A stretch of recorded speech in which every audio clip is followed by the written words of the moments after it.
Denzel Washington's motivational speech will change your thinking.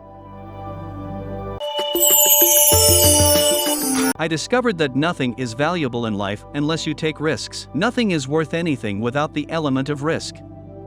There is no zeal for being found in playing small and settling for a lesser existence than the one you are efficient of living, Nelson Mandela stated.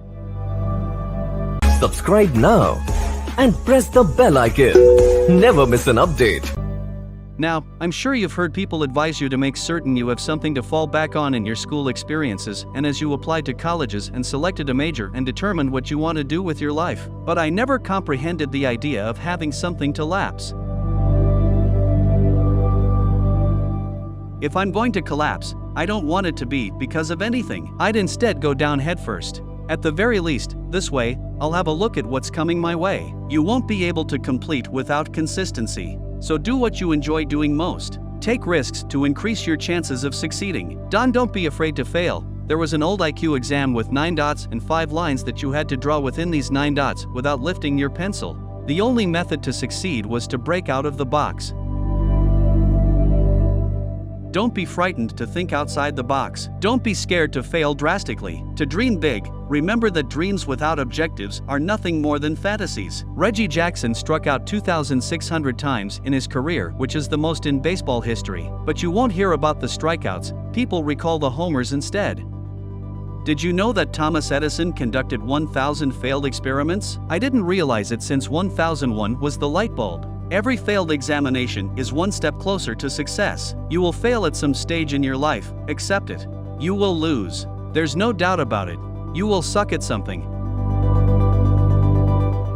And I'm sure it's not the sort of message that would be delivered in a graduation ceremony, but I'm telling you to accept it because it's unavoidable. In the acting business, you lose all the time. I auditioned for a Broadway musical early in my career, a great part for me, I thought, except that I can't. Despite not getting the job, here's something, I didn't give up. I didn't fall back. I left the place to prepare for the next audition, and the next audition. I prayed, and I prayed, but it made no difference because you know what? There's an old saying, if you hang around a barbershop long enough, sooner or later, you'll get your haircut sooner or later. So there will be a break for you, and I did manage to catch one. I did a play drama called Fences on Broadway last year. But here's the twist, it took place at the Court Theater. It was at the theater where I had my first audition 30 years prior, and it went wrong. The lesson is that each alumnus here today has the skills and ability to succeed. But do you have enough confidence to fail? If you don't try anything, you'll never know what you're capable of. I'll say it one more time, if you don't attempt anything new, you won't have achieved anything. Instead, something old must be done for the first time. Imagine you're on your deathbed, and the ghosts of your unrealized potential are standing around your bed. They're standing around my bed furious, sad, and disappointed, according to the spirit of ideas I never acted on. They claim we came to you since you could have brought us into being, so we'll be buried together. So I ask you today, when your time comes, how many ghosts will be near your bed? I just returned from South Africa, which is a beautiful country. However, there are places there with terrible private poverty that needs help. And Africa is just the end of the iceberg. The Middle East needs your help, Japan needs your support, Alabama needs your help, Tennessee needs your help, Louisiana needs your help, and Philadelphia needs your help. The world needs the help, and we need it from you.